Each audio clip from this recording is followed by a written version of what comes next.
Let's recap this LSU versus Alabama game, guys. It's not fun. It wasn't fun. It wasn't fun during the game. It's not fun now. It's not fun the discussion that you and I have to have. You know, I could break this game down in its infancy and what we did in the postgame. If you haven't watched the postgame, I suggest you go back and watch it. Because you got physically dominated. And I don't know if there's any other way to put it. Now, did you make mistakes schematically? 100%. Was the game a little bit closer in moments and times?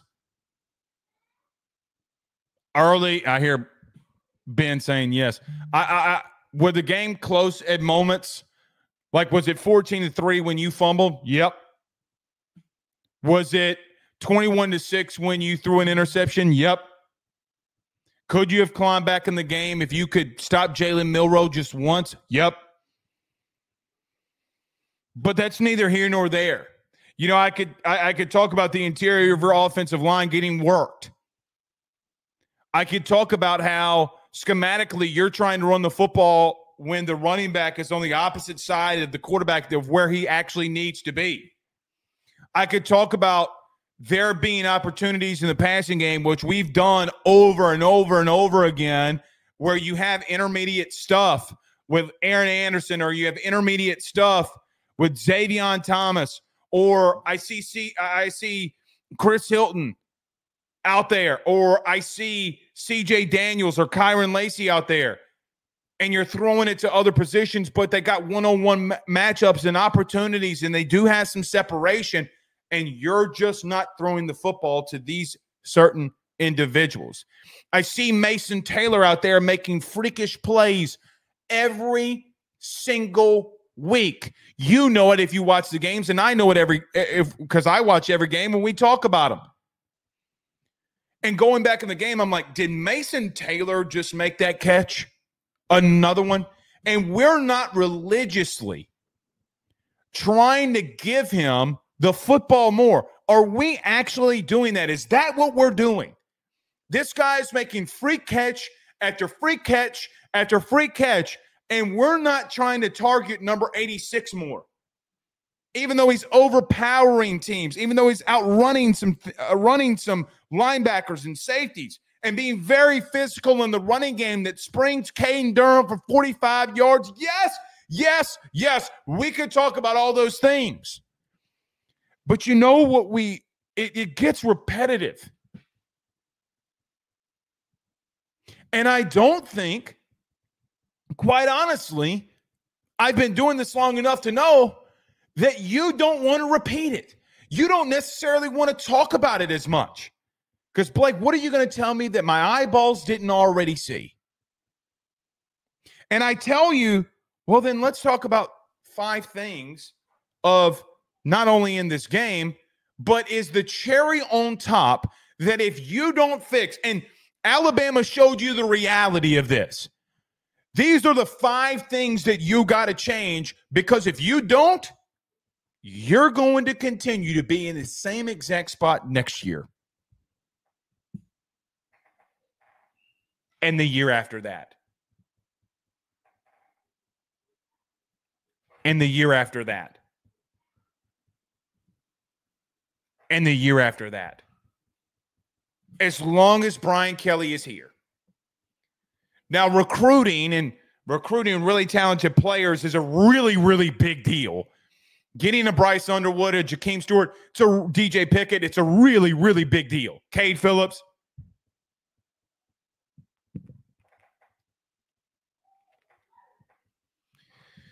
Because you have not been able to stop a running quarterback. And the question that I ask is, are you getting more athletic at safety? I think that you may be getting in this recruiting class more athletic at safety. Are those guys ready? Not being able to stop Jalen Milroe in back-to-back seasons, regardless, and I know that Brian Kelly was asked about, do you spy a quarterback? You never spy a quarterback on a run play. That is whatever.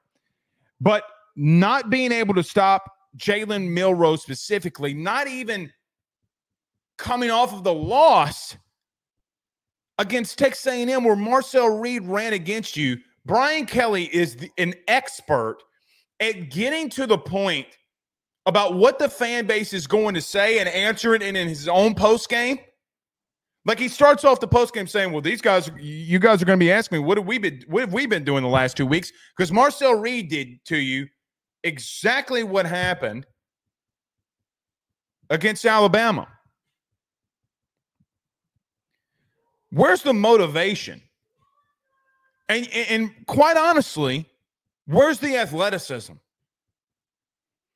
Blake Baker has no business being the anchor of you needing to be motivated about needing to win this game to make a playoff, about needing to want to stop a guy that killed you a year ago. None of that should have, like, Blake Baker has no business being the anchor of that. And yet, repetitively, you're making mistake after mistake after mistake, whether it's play calling on Blake Baker's behalf, or you're in the wrong gap, or physically in the interior, you're getting dominated. Or you're not sound in your gap. You're not fundamentally sound. Guys, it happened a lot.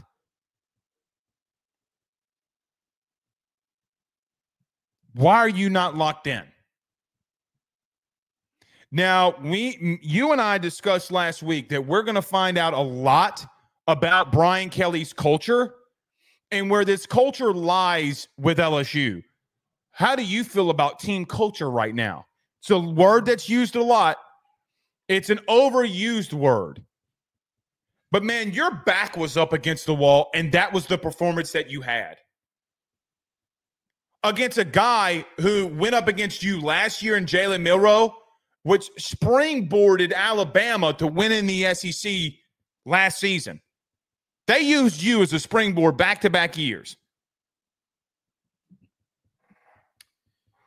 You got outplayed. And, guys, quite frankly, you got outcoached. And there's nothing more there's nothing more wrong, or there's nothing worse than getting embarrassed.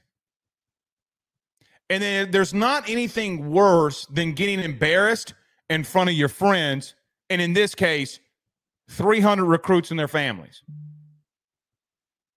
You know, I equate it to when you have a friend over, or when you were a kid and you had a friend over to play, and you were being a little badass, and your mom spanked you in front of your friends or your cousins. You're embarrassed. You're ashamed. Like, that's what happened. That's exactly what happened. How do you rebuild team culture here? How do you rebuild who you are as a program? Because, guys, quite honestly, it looked like that in the last 6 quarters, when you faced a physically imposing football team, you got broke. Now, I know that you don't want to hear that. And a lot of you have been saying throughout the year that I'm way too negative. What about, am I now? Because you don't want to be in this same predicament. You don't want to be going back to the Cheez-It Bowl. And Brian Kelly's got to wear that. As much as he will get mad about anybody in the media, and nobody's calling for his head, as mad as he will be, and rightfully so, there's a standard here that guys have gotten fired over for it not being met. Now, you got the portal and you got the transfer portal, and those other coaches didn't have to deal with that. Those coaches also didn't have a 4 and 12 team playoff when they were here either. They flat out won it. Guys, there's one way to beat this team. There's one way to beat LSU under Brian Kelly. It's simple. Run the football. Be a more physical football team. Let's look at this is the second point I'll get into. Let's look at the losses that LSU has had under Brian Kelly. Year 1, they lost to Florida State, Tennessee, and Texas A&M, and Georgia. let's focus on the running game defensively for LSU for just a moment. 132, 239, 274, and 255. It's not over because in 2022, teams that beat you physically dominated you again. Florida State had 135. Ole Miss had 317. Bama had 288. Let's look at 2024 because you already have 3 losses. USC was the only team to not crack over 69 yards or 100 yards rushing. They had 69. A&M ran for 242 yards on you. Bama ran on you for 311 yards. Guys, Brian Kelly has 7 SEC losses in his time at LSU. In those 7 games that he has lost at LSU that are in the SEC, teams are averaging 275.14 yards per game rushing. Guys, almost 300 yards rushing has been given up by LSU defensively. Not all of that is on this new defensive staff, but Brian Kelly has been here the entire time. He had a lot that he had to rebuild. But in the 7 losses against SEC opponents, teams are physically dominating you defensively, especially on the ground. There's 2 things that you could say about that. Number 1, you can say that, yeah, defensive line has been an issue. You've had to go in the portal and you've missed on some guys, whatever. Guys, that's not on Matt House. We wanted to blame the old defensive staff. That's not all on Matt House. Not even close. That is the reason that you continue to get beat. You know, I look at the non-conference losses and teams like Florida State and USC, guys, they're averaging 112 rushing yards on you. It's when you've gotten in conference play and you've played more physical football teams that can line up and run it right at you, or teams that have an athlete at quarterback, that they have been able to line up and physically dominate you defensively. It's not all scheme that's going on here.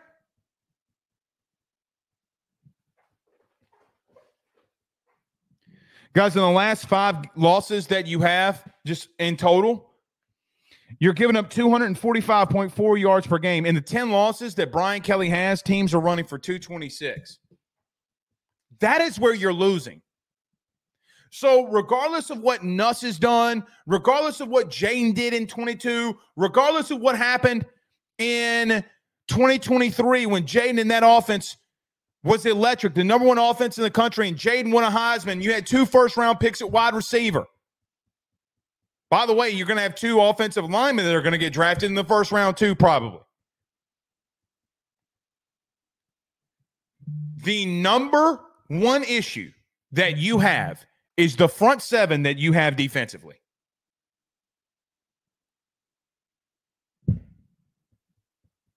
You can't make it up.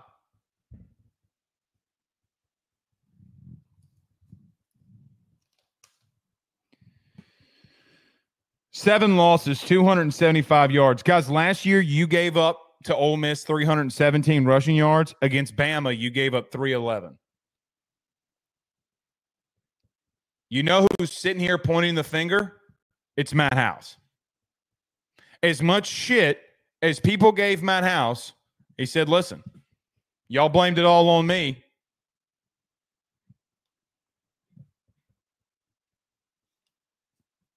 It's not that. Am I saying, is it 6? 1, 2, 3, 4, 5, 6, 7. No, it's 7 SEC losses. You lost to Tennessee, A&M, and Georgia. You lost to Ole Miss and Bama. You lost to A&M and Bama this year. 1, 2, 3, 4, 5, 6, 7. So to Jared Guillory, it's 7 SEC losses. You lost to Tennessee, A&M, and Georgia, Ole Miss, Bama, A&M, Bama.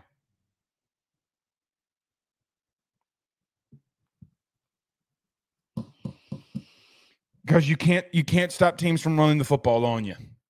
And that is going to be the ultimate issue that you continue to have until you go and fix it. And guys, quite honestly, I saw last year a team in Florida State go out and get now Jared Verse was already there, but go and get a guy like Jared Verse. I saw them get a guy like Braden Fisk and love it and get those guys in there.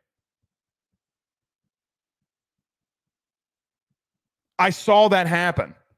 I saw Ole Miss go in the portal this year and get dudes in their front seven. Chris Pupal, Walter Nolan, not Jared Ivey, Princely Yellen.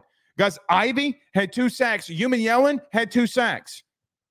Walter Nolan is a force in the interior. Now, I'm not telling you to go out there and spend all that kind of money like they did. But, guys, you have had a problem for 3 years. 3 years.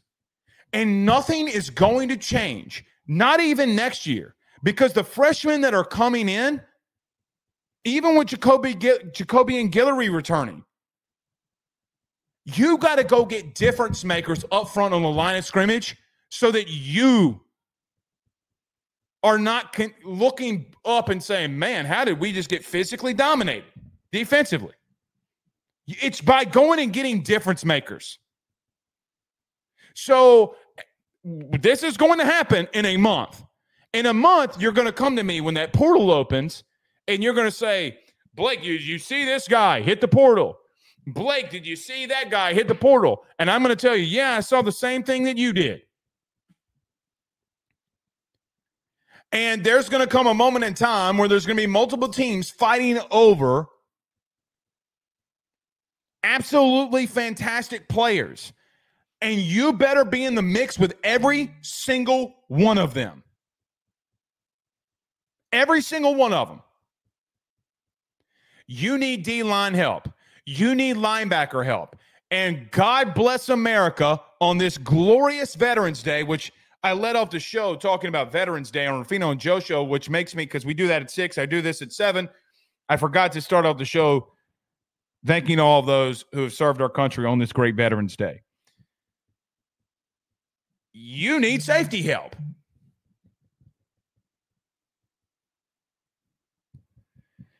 You can't rely on another freshman class to come in here and do what they need to do. You got to go get difference makers, and you got to go get difference makers now. Because one thing that cannot be tolerated, that cannot be tolerated, is that you allow teams in these losses to blow you out on the ground. You can't continue to get embarrassed. So I spent a lot of time on that segment, but it was definitely needed. The third point here, offensively, you got to get better in your interior too. I mean, after this year, I don't think that Will Campbell and Emory Jones are returning by any stretch. How does your offensive line look? Do you need to go in the portal for offensive linemen? Do you need to go in the portal for offensive linemen? I don't know that. Maybe you need to go get a center. I would probably get a center and move DJ Chester to guard. The kid is probably a guard. Actually, the kid is a guard. But man,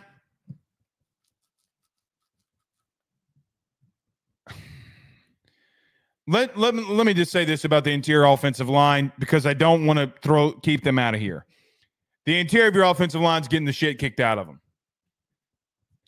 Now, I don't think that it is as bad as some are letting on, and I don't think it's as good as maybe people think I'm trying to perceive it. It's not the worst in the country, but you 1,000% are having troubles in the interior of your offensive line. Truth be told, you're having problems at tackle in critical moments too. Emory Jones has not had a fantastic, overly all-American type of season. I don't know what to say. You have talent. I think a lot of things are working against your offensive line. A lot of the excuses that Nuss gets is where we're going next. I don't see that the offensive line gets the same excuses for the scheme being trash. I don't see that. So I saw you bust out a 45-yard run, and you're getting away from it. Brian Kelly in his press conference today said that I've told Joe Sloan I want him to run the football more. Okay, well, he's not doing it. You said it last week too. Literally said it last week. You want him to run the football more. He's not doing it. Well, Blake, we kind of can't run the football. Yeah, you can.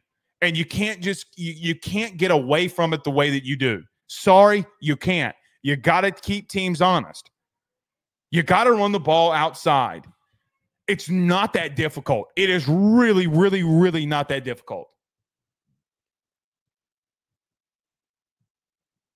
Guys, all of your rushing plays, literally, like, I think PFF had it like 68% of your rush production has come from the exterior of your offensive line. Run it there. Keep fucking running it there. Sorry for the language. But there is a massive issue too. And I talk about it every week. Because I know that you have Bryce Underwood committed. I'm not telling you on the slightest to move away from Garrett. But we have to have a conversation about the turnovers. In the last 5 games, Garrett has 10 turnovers. Okay? In the last 5 games, he went 26 of 39 for 409 yards, 2 touchdowns and 2 interceptions against South Alabama. Against Ole Miss, he went 22 of 51, below 50%, 3 touchdowns and 2 interceptions. Against Arkansas, he threw for 233 yards. He had no touchdowns, no interceptions. Against A&M, he went 25 of 50 for 405, 2 touchdowns and 3 interceptions. Against Bama, he went 27 of 42 for 239, a touchdown at the end of the game, 2 turnovers, and a fumble, or 2 interceptions and a fumble.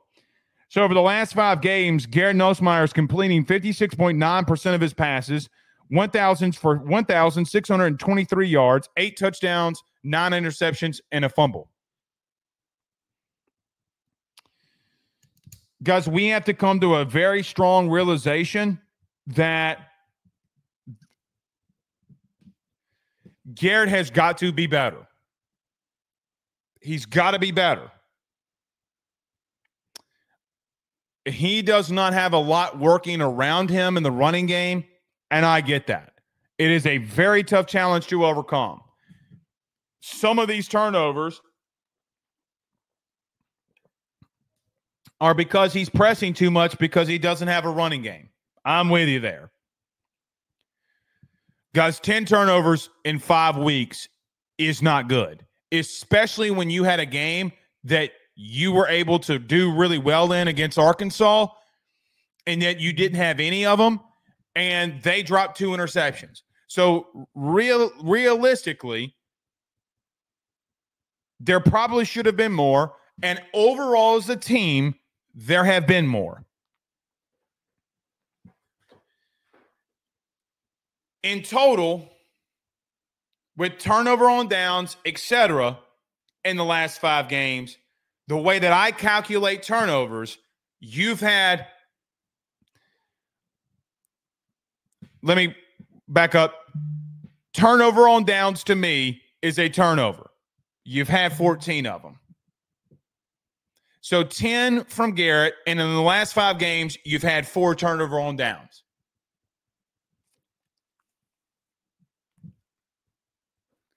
Guys, offensively, you are not great. Now, from a statistical analysis standpoint, you're a top 32 offense. You're 32 in the country. Statistically, you're not bad. But my God, you know and I know, and what our eyeballs have seen, I don't know what to make of LSU because they turn the ball over too much. Now, the slip down by C.J. Daniels, Nuss throws a pick, but even the interception in the red zone and even the interception or even the fumble, when literally your defense had just forced a turnover for you, what happened? See, here's the thing. And why even in the game that it is a blowout. But think about this. Think about if you don't turn the ball over in the red zone, and when your defense produces a turnover for you, What happens if you don't fumble the football on the very next play? What happens? If that is a 21-19 game, hell, I'll even give them 10 points. If it's a 21-16 football game, what is it? Because that's what you're going in at half at. If you don't turn the ball over, well, maybe not at half, maybe early in the third quarter. Where are you?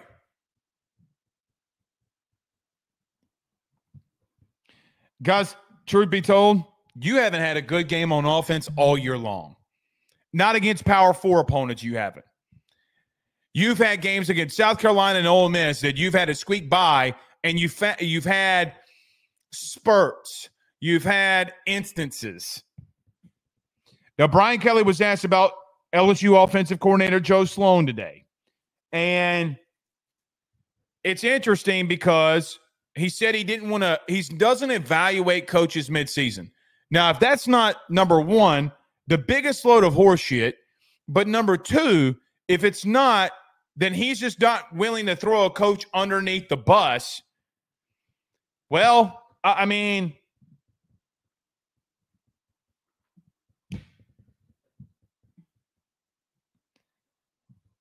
schematically, guys, you're really bad. And Garrett did not look like this completely under Denbrock.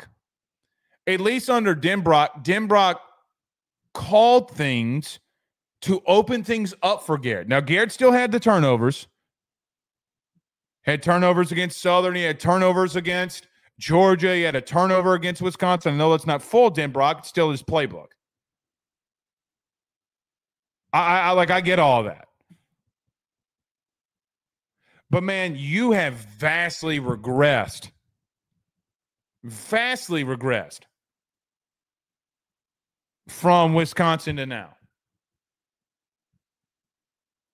You know, I've told you this before. I remember being out at practice and you being in 12 personnel and going under center. What's wrong with that? It was not wrong or an issue during fall camp. Why is it a problem or issue now? Why aren't you running some tempo? Why aren't you changing some things up? You know, you keep coming out here every week to me, meaning Brian Kelly, saying, can't run the football, can't run the football, can't run the football, can't run the football.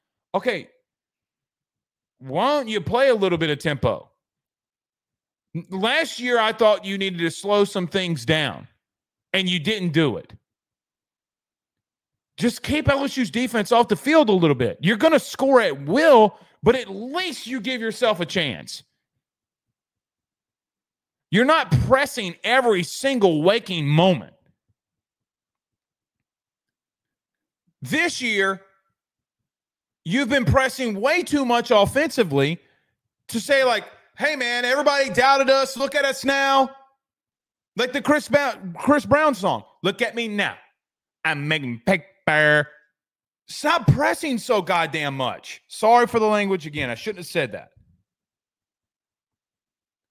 But you're pressing too much.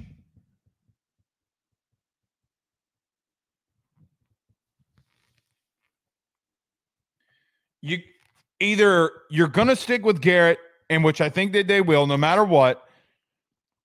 You got to bring in an experienced play caller here.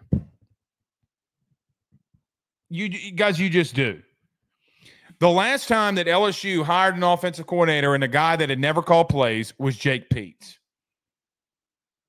How'd that go? Sucks, man. Sucks. Let me get to these last 2 points very quickly. Look, I pretty much already made them. You need new defensive personnel and a personnel overhaul to start playing other guys. Here's the question that I continue to find myself having with LSU, especially at safety. You keep playing Sage Ryan and Major Burns and Jordan Gilbert, which Jordan Gilbert's there. He's making right decisions. He's just not making plays. I'd rather that. Okay, at least you're in the right spot when you need to be, but you're just not making the plays. What are these freshmen doing Sage, like you're not giving them looks when Sage Ryan and Major Burns make massive mistakes. Because Major Burns, a safety against a tight end, last week, I counted 3 times on an all-22 copy that a tight end dominated him 10 yards down the field plus. Guys, you need an overhaul. Sorry to all the guys that are there. Sorry. But you need a vast overhaul defensively. You better play some of these young guys. Are you going to be on the outside looking in, asking why in the hell are we continuing this? We're saying still in this same spot. And I'm going to come out here and tell you, because you don't have the dudes. Here's how I also know that you don't have the dudes. Again, in the 7 SEC losses that LSU has under Brian Kelly, teams have run in the SEC for 275.14 yards against you. Guys, that shit is abysmal. It's abysmal.